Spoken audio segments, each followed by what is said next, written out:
अगर आपको खौफनाक कहानियां पसंद हैं तो ये कहानी आपके लिए ही है, पूरी जरूर सुनिएगा।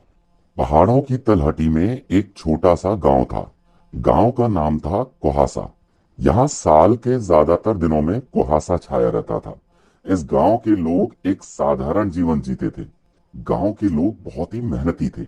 वो खेती और पशुपालन करके अपना जीवन यापन कर रहे थे। एक दिन इस गांव में एक अजीब घटना हुई। एक किसान सुबह अपने खेत में काम करने गया। जब वह खेत पहुंचा तो उसने देखा कि उसकी फसल पूरी तरह नष्ट हो गई है। किसान समझ नहीं पाया कि ऐसा कैसे हुआ।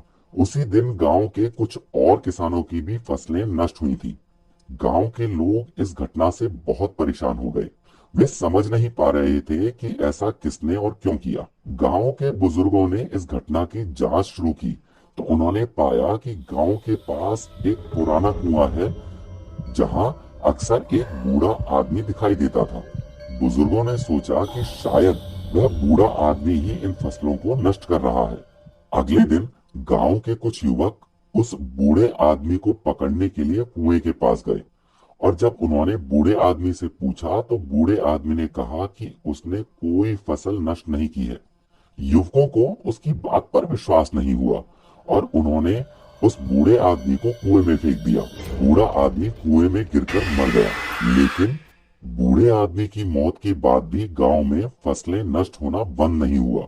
एक रात एक किसान अपने खेत में जाकर अपनी फसल की रखवाली कर रहा था।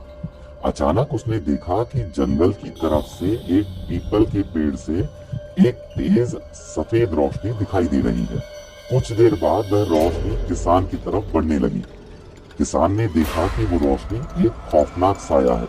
वह उसे देखकर बहुत डर गया, लेकिन इससे पहले किसान वहां से भाग पाता, खौफनाक साया अचानक उसके सामने आ गया। उसने किसान को पकड़ा और कुएं में फेंक दिया। किसान कुएं में गिरकर मर गया। अगले दिन सुबह किसान के परिजन खेत में उसे ढूंढने गए तो उन्होंने देखा कि कुएं में किसान मरा हुआ है। किसान के परिजनों ने गांव के लोगों को इस घटना के बारे में बताया। गांव के लोग भी अब डरने लगे। इस परेशानी का अब एक ही इलाज था। अगले दिन गांव के कुछ बुजुर्ग पास के जंगल में रहने वाले एक चमत्कारी साधु के पास गए। बुजुर्ग कुछ कहते उससे पहले ही साधु ने सारी कहानी खुद उन्हें बता दी। साधु ने यह भी बताया कि वो जंगल का ही खौफनाक साया है जिसे उन्होंने कुछ दिन पहले ही उस पीपल के पेड़ पर कैद किया था, लेकिन शायद वो किसी तरह से आजाद हो गया था। साधु ने उन गांव वालों को एक पोटली दी और समझाया कि इस पोटली की सारी चीजें उस पीपल के पेड़ के पास रखकर उसमें आग लगा दें। गांव के बुजुर्ग उस पोटली को लेकर वहां से आ गए।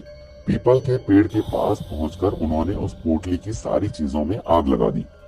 तभी उससे एक भयानक काला धुआं निकला। तेज आंधी चली और फिर सब एकदम शांत हो गया। बुजुर्ग गांव में वापस लौट आए। उसके बाद गांव में फिर से पहली जैसी शांति हो गई, लेकिन गांव वालों को आज भी उस बूढ़े आदमी की मौत का पछतावा होता है। ऐसी ही डरावनी कहानियों के लिए हमारे चैनल को सब्सक्राइब करें।